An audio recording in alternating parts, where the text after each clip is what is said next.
Le bruit en milieu urbain est omniprésent. Considéré comme un véritable facteur polluant, le bruit perturbe l'organisme. Il peut entraîner des problèmes d'irritabilité, d'insomnie ou de dépression. Et pour résoudre ce véritable problème de santé publique, de nombreuses innovations sont mises en place. Ce village de l'agglomération lyonnaise a l'air paisible. D'apparence seulement, car il est situé à quelques kilomètres de l'aéroport international de Lyon. François Rosier est responsable de cette école primaire perturbée par le passage incessant des avions. Et voilà, il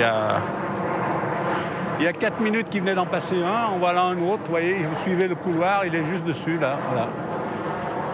Donc c'est vrai que si vous êtes dans une classe qui n'est pas isolée aujourd'hui, toutes les 4 minutes, vous vous arrêtez de parler pour pouvoir attendre que l'avion soit passé. Quand vous recommencez, vous avez commencé à expliquer, il y a un nouvel avion qui passe. Donc c'est pour ça qu'aujourd'hui, on est très content d'avoir bénéficié de cette isolation acoustique, on va dire. Il y a peu de temps, l'école a bénéficié d'un programme d'insonorisation financé par l'aéroport. Bonjour. Bruno Vincent est docteur en psychologie acoustique. Il vient aujourd'hui vérifier la qualité de l'isolation phonique.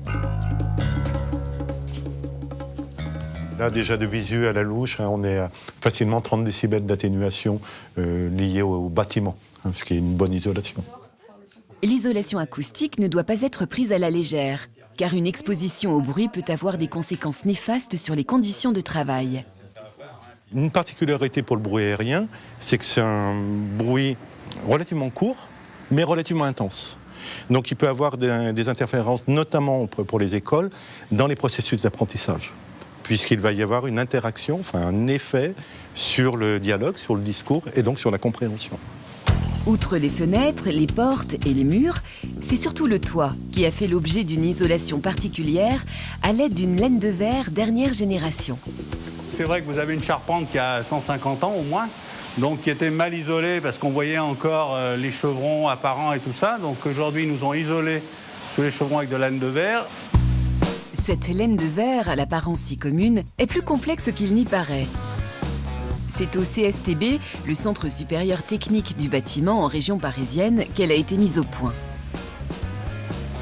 Ici, vous êtes au laboratoire d'essais acoustiques du CSTB. On y teste tous les matériaux vis-à-vis de leurs propriétés acoustiques.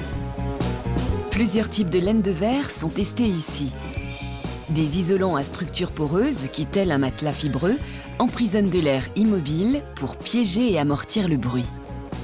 Sur les matériaux dits poreux, on peut venir rajouter des pores qui soient plus gros et ça peut avoir un certain intérêt sur les aspects acoustiques, mais on peut aussi optimiser la taille des fibres ou voir la forme des fibres. Une fois la fibre installée, un toit est posé par-dessus pour tester ce système d'isolation. Des bruits au niveau très élevé sont générés dans une chambre d'émission qui ressemble à un grand conteneur placé au-dessus du toit.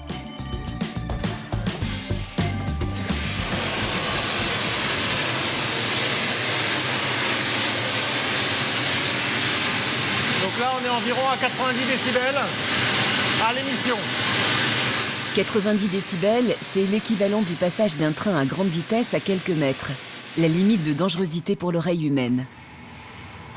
Pour vérifier les performances isolantes de cette laine de verre, Jean-Baptiste nous emmène juste en dessous du toit, dans ce qu'on appelle la salle de réception. Et le résultat est impressionnant.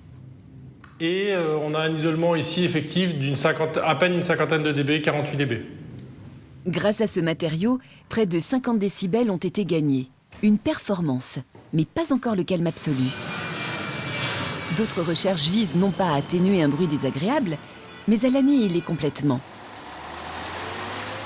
En Israël, en périphérie de Tel Aviv, une start-up propose une solution technologique révolutionnaire. Créer le silence en fonction du type de bruit auquel on est exposé. Bonjour, bienvenue. Entrez s'il vous plaît. Yoel Nahor, le directeur marketing, nous montre son prototype, la Bubble Quiet. Comprenez, bulle de silence. Pour le tester, ils ont fabriqué cette cabane en bois qui reconstitue l'univers sonore de l'habitacle d'un camion. Voici le siège du camion. Vous pouvez voir les haut-parleurs qui sont utilisés pour créer la bulle de silence, de 50 cm autour du sujet. Ce sont ces deux petits haut-parleurs qui vont créer un anti-bruit. Dans cette cabine, on envoie le son assourdissant du moteur. Le cobaye prend place et porte sur les oreilles un casque qui va servir aux mesures acoustiques. Écoutez cette expérience incroyable. On entend le bruit important du moteur et après le bip, le système est mis en marche. Le son que vous entendez maintenant, c'est le son qu'on entend dans la Bubble Quiet.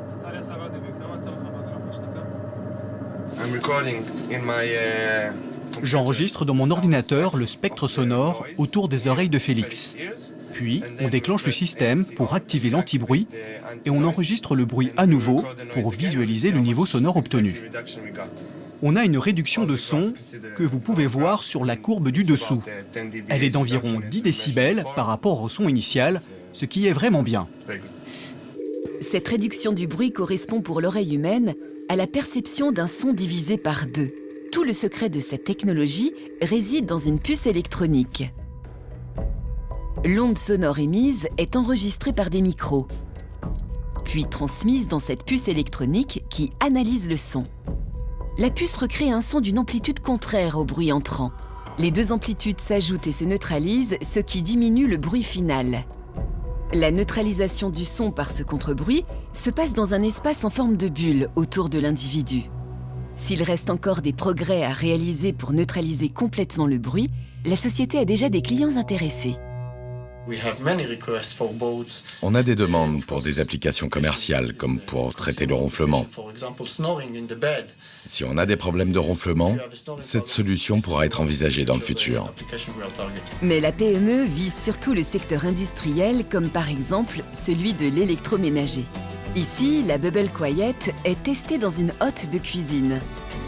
À terme, ce sont tous les appareils bruyants qui nous entourent qui nous paraîtront silencieux. Avec une telle technologie, peut-être pourra-t-on un jour s'isoler du bruit en toutes circonstances.